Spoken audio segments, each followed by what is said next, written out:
Hello, I'm Richard from UK Home Cinemas. Normally in our videos we talk about home cinema projects, but this time we're just going to talk about something a little bit different that I'm interested in, which is this retro technology. I think lots of us are getting a renewed interest in vinyl and other physical music media like CDs and even cassette tapes. I started to look at my CD collection and wonder whether I could start using it again. Somehow with music streaming services, which I use a lot, I feel like I've ended up being fed a series of big hits, but rarely hearing much variety. I mean, that's probably because I haven't managed my playlists well enough or something like that. So I got interested in reconnecting with my CD collection. As somebody who worked for Sony UK for many years, I was aware that they used to make some CD players which held literally hundreds of discs. These used to be really expensive, but now you can pick them up quite cheaply. So a couple of years ago, I got this one for around £150 on eBay. It can hold 400 discs, and I put my whole CD collection into it. Then I realized that it was an impressive piece of kit in terms of its mechanism, but its library management capabilities were seriously lacking. To name the discs and tracks was mainly a manual process with a plug-in keyboard, which would take forever. And it didn't have much capability for creating playlists and so on. So to begin with, I hardly used it. I knew that these mega storage CD players were able to be controlled with a Sony control protocol called Control A1.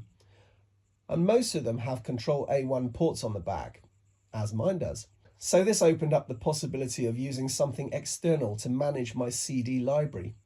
So I looked online and read a lot of forum posts from about 20 years ago.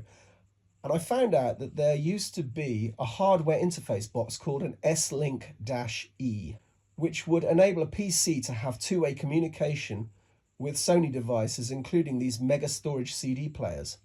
The S-Link-E was made by a company called Nirvis Systems, and I hope I'm pronouncing that right. That's Nirvis Systems.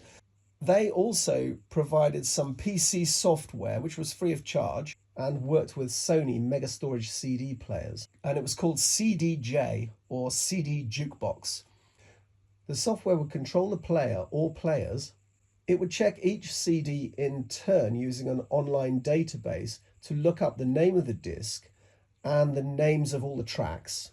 In this way, it would build a full set of details for the contents of the mega storage CD player or players, because the CDJ can control several different players all at the same time if you wanted to. Then you could create playlists. This struck me as a possible way to make my 400 disc CD player actually useful. I thought it might be interesting to try to get hold of an S-Link-E and the CDJ software to see whether I could get it all working together. So I looked on eBay, and to my surprise, there were a couple of people in the USA selling old S-Link-E units. I also managed to find a download of the CDJ software, and it seemed to install okay on an old laptop which I have. So I ordered one of the S-Link-E units from eBay and waited for it to arrive from the USA. When it did arrive, I was disappointed to discover that it was missing some of its ports. I checked it carefully, and it seemed to have been manufactured without some of the sockets which I needed to use, although this had not been obvious from the eBay listing. I think it might have been a cut-down version of the product, so I returned it for a refund and looked at some of the other units on eBay. It was possible to see from the photos that they did have the relevant ports, so I ordered a different one, again from the USA.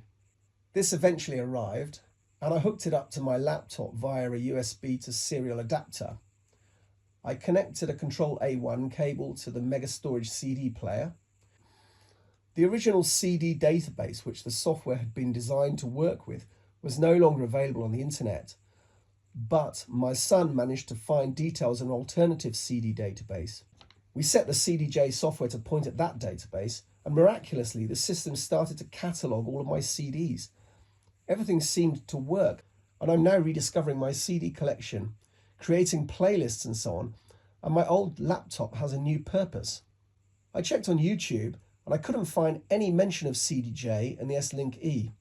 I know that there are others out there who are still using CDJ and S-Link-E, but all of this was new to me, so I thought I'd make this video in case anyone else wants to try the same thing. My other videos are about creating home cinema rooms, so if that interests you, please consider subscribing to our channel, UK Home Cinemas. I hope you enjoyed this video, and thanks for watching.